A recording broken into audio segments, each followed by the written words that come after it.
Olá, meus queridos irmãos. Mais uma vez estamos aqui para dar continuidade aos nossos estudos de Gênesis. E hoje nós vamos falar sobre as duas descendências da mulher. Nós estaremos falando um pouco, interpretando as genealogias que são apresentadas para a gente aqui em Gênesis capítulo 4 e capítulo 5.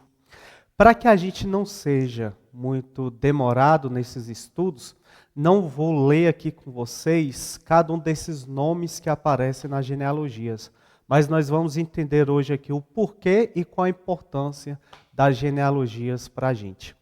Somente um texto que seria interessante nós lermos para introduzir esse assunto, seria aqui em Gênesis 4, versículos de número 25. Gênesis 4, de número 25 e 26. Tornou Adão a coabitar com a sua mulher, e ela deu à luz a um filho, a quem pôs o nome Sete, porque disse ela, Deus me concedeu outro descendente em lugar de Abel, que Caim matou. A Sete nasceu-lhe também um filho, o qual pôs o nome de Enos. Daí se começou a invocar o nome do Senhor. Esse texto que nós acabamos de ler, ele se encontra no meio de duas genealogias. A primeira genealogia que nós encontramos aqui, no capítulo 4, é a genealogia de Caim.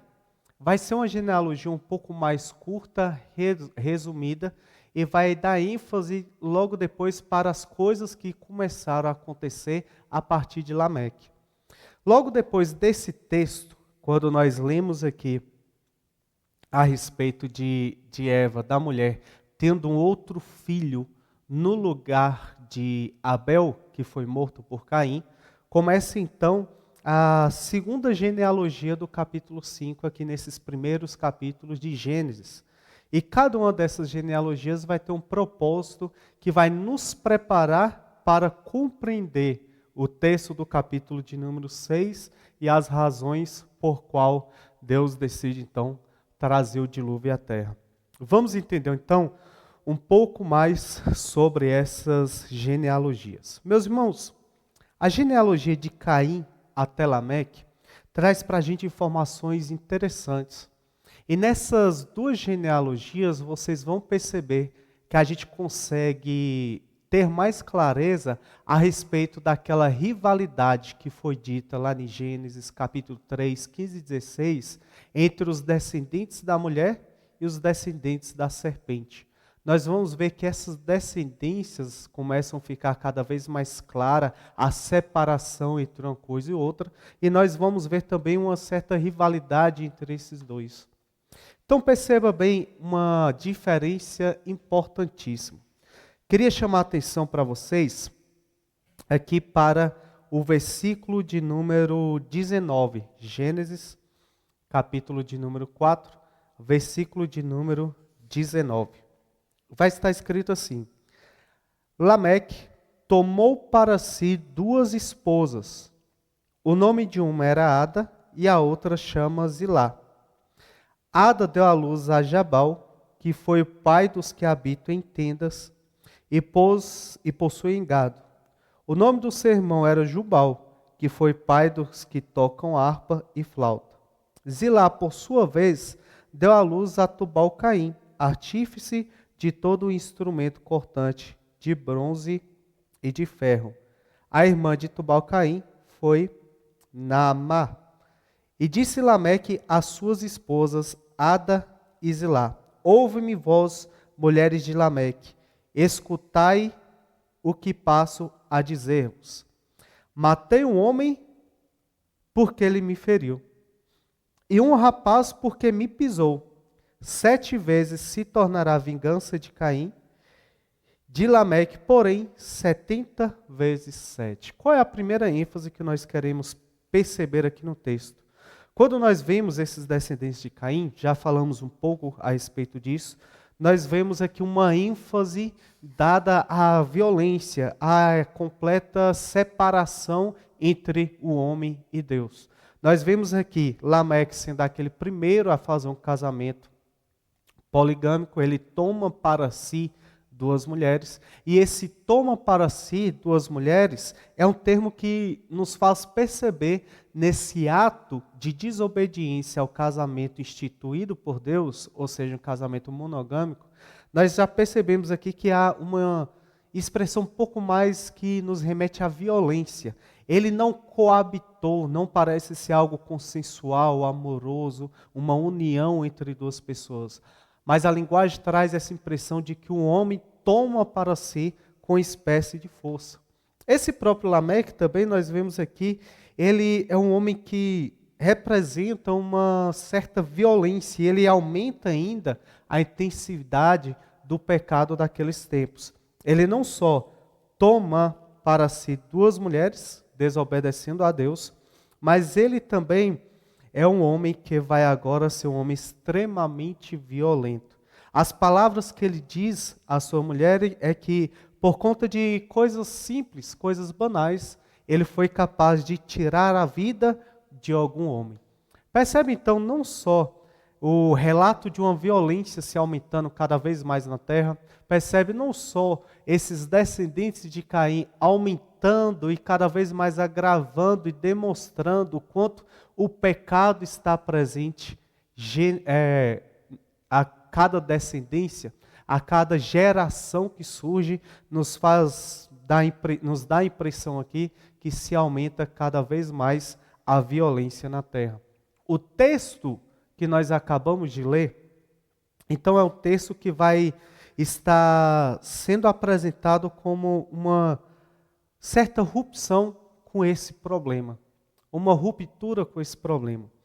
Após o texto, após Deus nos mostrar como estava a situação do homem, o Senhor agora nos mostra através de Moisés que Deus então concede a Adão e a sua mulher um segundo filho. E a partir desse segundo filho, nós vamos ver no capítulo de número 5, vai se iniciar uma nova genealogia. Só que, diferente das características da primeira genealogia, dos descendentes de Caim, nessa segunda genealogia, dos descendentes de Sete, nós vamos ter uma conduta completamente diferente da dos primeiros. Qual é essa conduta? Veja aqui, mais uma vez comigo, o versículo de número 7. Versículo de número 26. A Sete, 4:26. A Sete nasceu-lhe também um filho, a qual pôs o nome de Enos. Daí se começou a invocar o nome do Senhor. Quais são as impressões que nós temos com esse texto aqui? Quando nós lemos os relatos dos descendentes de Caim, nós vemos os homens completamente voltados para as coisas da terra.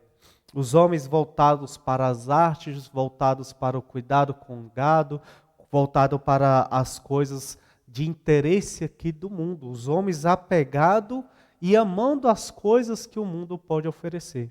No entanto, quando o texto vai começar a relatar sobre a nova genealogia, sobre um novo povo que nasce a partir de Sete, a primeira descrição que nós vemos, a primeira característica que nós vemos dessa genealogia, é uma característica da restauração do culto ao Senhor.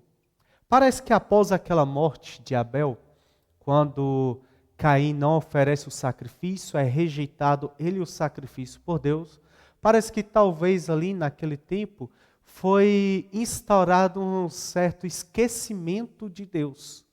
Apesar de aqueles homens estarem com certeza ouvindo de Adão, ouvindo dos irmãos mais velhos, toda a história do Éden, toda a história da queda, do relacionamento entre Deus e o homem, de como Deus instituiu todas as coisas, apesar de tudo isso, parece que por conta dessa violência feita de um irmão contra o outro, parece que o culto a Deus, a adoração a Deus cessou.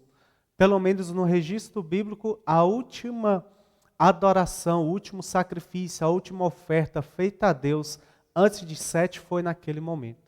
Não podemos dizer aqui com precisão quanto tempo se passou, mas nós percebemos então que por meio de Sete é restaurado então essa adoração a Deus.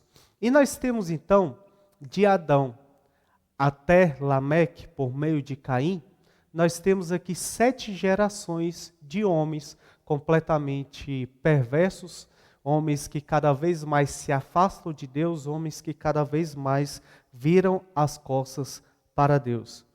No entanto, quando nós voltamos o nosso olhar para o que vai acontecer com a genealogia de Enoque, nós percebemos algo completamente diferente. Nós vemos agora Deus com mais detalhes, descrevendo vários nomes daqueles que são os filhos de Sete, a partir de Adão, e nós vemos que uma marca do pecado, mesmo nessa genealogia, é percebida ali por todos nós. Nós vamos ler um pouquinho esse texto, sem ler toda a genealogia. Agora perceba comigo a seguinte questão. Vamos ler o capítulo 5, a partir do versículo de número 3. Olha só o que é dito. Viveu Adão 130 anos e gerou um filho à sua semelhança, conforme a sua imagem, e chamou Sete. Depois que gerou Sete, viveu Adão 800 anos, teve filhos e filhas.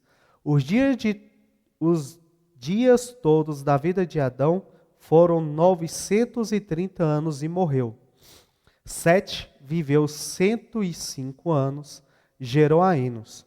Depois que gerou a Enos, viveu Sete 807 anos, teve filhos e filhas. Todos os dias de Sete foram 919 anos e morreu. Perceba o final da biografia de todos esses homens que vão aparecer aí. Versículo de número 11, versículo de número 14. Você vai perceber também no versículo de número 17, até que aqui nós começamos a perceber que todos os homens estão debaixo do pecado. Qual é o salário do pecado? A morte. Qual era a consequência da desobediência do homem ao comer do fruto do conhecimento do homem e do mal? Que se eles comessem, certamente morreriam. Nós vemos aqui então, em ambas as genealogias, nós vemos aqui então, no relato da genealogia a partir de Sete, o pecado sendo passado, a natureza pecaminosa sendo passado de homem para homem, sendo passado de geração a geração. No versículo de número 18, eu queria chamar a atenção de vocês para uma coisa. Capítulo 5, versículo 18. Jared viveu 162 anos e gerou Enoque. Depois que gerou Enoque, viveu Jared 800 anos, teve filhos e filhas.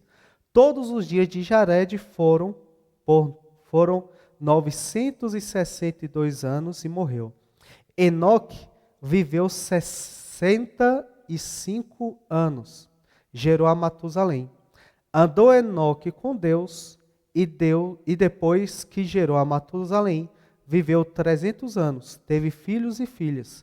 Todos os dias de Enoque foram 365 anos. Andou Enoque com Deus e já não era, porque Deus o tomou para si.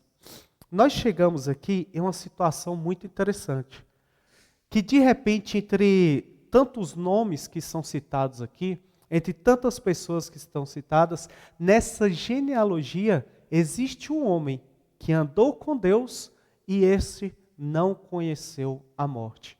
Olha só que interessante. Eu fiz questão de falar para vocês sobre a quantidade de descendentes. Dos descendentes de Adão até Lameque, filho de Caim, ou descendente de Caim, nós temos ali algumas gerações. E aqui, quando nós olhamos para a geração de Adão até Enoque, nós temos aqui 7 gerações também. Nessas 7 gerações, nós percebemos que tanto nenhum intensifica a violência, só que por meio de outro, não só o culto a Deus é restaurado, mas agora existe entre eles um homem que foi tomado para Deus, foi levado por Deus, porque ele caminhava com Deus. Guarde essa informação um pouquinho no seu coração, que ela vai ser importantíssima para a gente. É por meio dessa genealogia, é por meio desses descendentes de Sete que o Senhor vai agora dar continuidade à sua promessa. O Senhor fez uma promessa lá no Éden, essa promessa que foi carregada por Eva, a promessa de que por meio de seu filho nasceria aquele que pisaria a cabeça da serpente. Nós vemos que talvez Eva tinha depositado muita esperança em Caim, só que Caim não cumpriu aquela profecia, muito pelo contrário. Ele seguiu caminhos completamente contrários ao propósito de Deus. Quando nós olhamos para essa genealogia, então, nós temos não só uma restauração do culto a Deus, nós temos um homem piedoso que andou com Deus, teve uma vida com Deus e foi levado aos céus. A Bíblia diz que ele não conheceu a morte. Mas nós temos aqui também algo muito interessante, que é por meio desses que virá aquele que mais uma vez, sobre quem mais uma vez é depositada a esperança. Leia comigo agora, no versículo, vou ler rapidamente, versículo 25 é gerado, Metusalém, aliás, gera então Lameque logo depois vai gerar alguns filhos, e Lameque vai viver, olha, no versículo de número 28, Lameque viveu 182 anos e gerou um filho, e pôs-lhe o nome Noé, dizendo, ele nos consolará nos nossos trabalhos e das fadigas de nossas mãos, nessa terra que o Senhor amaldiçoou. Então perceba que é aqui agora, por meio dessa descendência, que nascerá Noé. Noé, mais uma vez, é alguém que marca uma característica muito importante que veremos logo mais à frente. Mas o que eu queria dar ênfase aqui agora? A Bíblia, antes de entrar no relato da corrupção do gênero humano, faz questão de nos mostrar duas genealogias. A primeira genealogia de homens que se opuseram de forma completa a Deus. Essa foi a primeira apresentada, a de Caim. A segunda, daqueles que restauram o culto a Deus. Quais eram as características desse culto? Qual era a percepção desse culto que Enos conheceu, que foi seguida então também por Enoque? Nós percebemos aqui que talvez esses homens conheciam muito e davam ouvidos àquilo que Adão tinha provavelmente ensinado para eles. Isso seria talvez uma justificativa de por que aqueles homens também viviam tanto tempo. Uma passagem de geração em geração, uma passagem de todos os ensinamentos de Deus, de como o Senhor Deus tinha instruído, e os homens foram absorvendo aquilo ali. Por meio de Adão, os homens puderam ouvir a palavra de Deus. Esses homens, alguns deram ouvidos a tudo que Deus tinha dito. No entanto, outros não deram ouvidos à palavra do Senhor. O culto a Deus, então, quando nós olhamos para essa narrativa, talvez ela tinha 3 princípios muito interessantes. O primeiro, se a gente for pensar numa espécie de religião de Enoque, ou religião de Enos, a gente poderia pensar que eles entendiam o culto como um culto que exigia um sacrifício pelos pecados, pois, por meio do sacrifício, da oferta oferecida por Abel, o Senhor aceitou Abel e o seu sacrifício. Nós vemos também aqui a questão das primícias apresentadas pelo povo. Então, Abel não só ofereceu um sacrifício, mas apresentou as primícias, apresentou aquilo que tinha de melhor, aquilo que era o mais importante que ele tinha. E nós percebemos também, como nós vemos em Judas, versículo de número 14, que esses homens já anunciaram, já eram profetas, já falavam a respeito de uma expectativa messiânica. E aqui é algo muito importante. Judas vai dizer que Enoque já profetizava a respeito do Messias que havia de vir. Então nós percebemos aqui em todas essas questões uma coisa que se assemelha muito a fé que foi passada de geração em geração. A fé que foi passada adiante. Ou seja, um culto preliminar, vamos dizer assim, que era, como diz o autor de Hebreus, sombras do que Cristo faria por nós. Algo que foi sedimentado na lei de Moisés, o sacrifício do cordeiro, o sacrifício daquele cordeiro puro, que é também uma sombra daquilo que Cristo ofereceria por nós. Nós vimos aqui também essa profecia messiânica, essa expectativa. Os homens ali não tinham ainda entre eles, talvez eles sabiam disso, que entre os homens não tinha nascido ainda aquele que desfaria a obra da serpente, aquele que pisaria a obra da serpente. Mas eles já anunciavam essas coisas, mas eles já sabiam que viria aquele que iria agir dessa forma. Nessas genealogias, então, nós vemos aqui o anúncio das coisas de Deus, o anúncio do propósito de Deus, a fé e a esperança sendo passada de geração em geração, a esperança das primeiras boas novas, dita lá em Gênesis capítulo 3. Nós vimos aqui também os homens que agem de como que surdos, sem querer dar ouvidos a tudo aquilo que eles deveriam guardar no coração. Quais são as consequências, então? Aqueles que deram ouvidos à voz de Deus, deram seguimento à expectativa messiana, e entre eles viveu aquele que não conheceu a morte. Uma lição interessante e muito importante sobre Enoque para nós.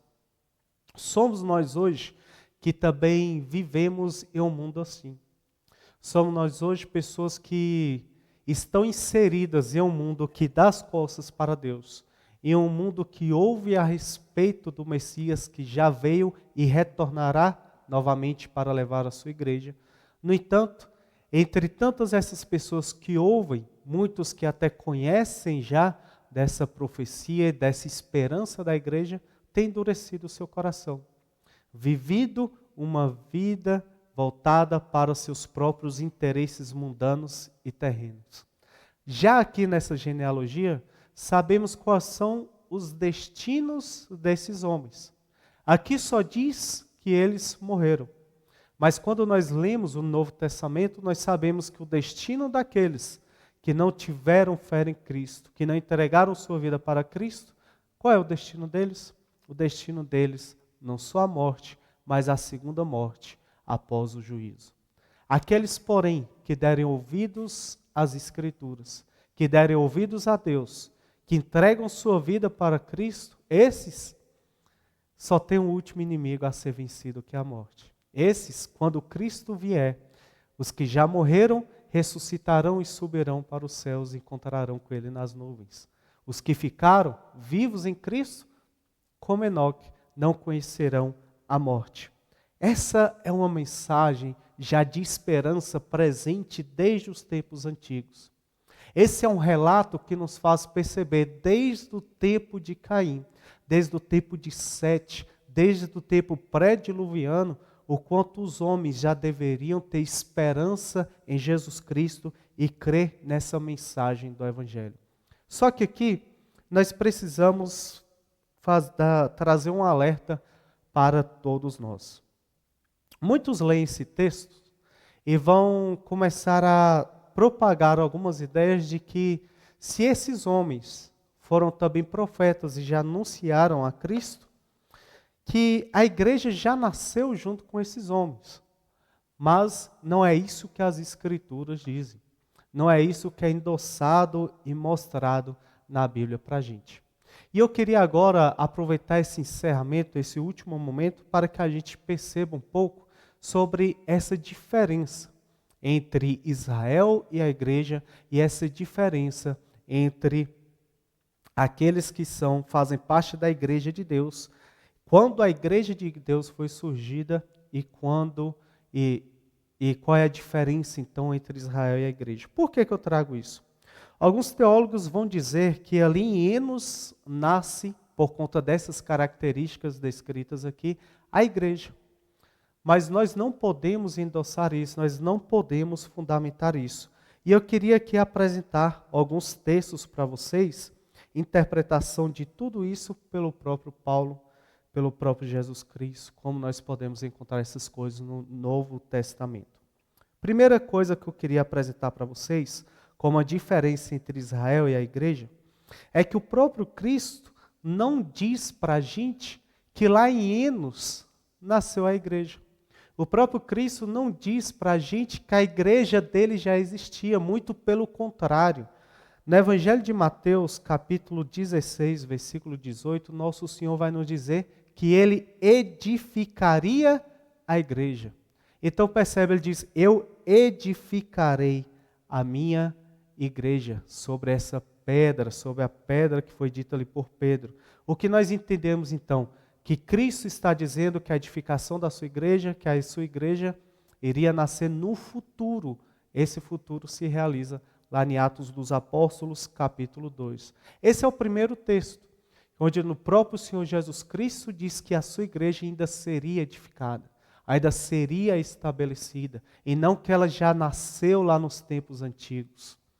Um segundo texto que eu queria apresentar para vocês, vocês podem conferir depois, se encontra em Romanos, capítulo 10, versículo de número 1. Paulo vai nos mostrar ali o desejo muito interessante. Paulo deseja, lá em Romanos 10, 1, que os judeus também sejam salvos. Isso indica que eles não eram, então, pertencentes à igreja de Cristo. Ora, pertence à igreja de Cristo aqueles que fazem parte do corpo de Cristo. Não há condição de você ser do corpo de Cristo e não ser salvo. Como Paulo, então, se nós considerarmos que Israel e igreja são a mesma coisa, como Paulo vai desejar que esses homens sejam salvos? Se eles já fizessem parte do corpo de Cristo, já não estariam salvos? Então nós percebemos aqui o próprio Paulo tratando com uma certa separação a igreja de Cristo e o povo de Israel, a igreja de Cristo e os judeus. Mas um texto que nós podemos perceber um pouco essas questões se encontra lá em 1 Coríntios, capítulo 10, versículo de número 32. Paulo enfatiza ali a separação entre três grupos de pessoas: judeus, gentios e a igreja.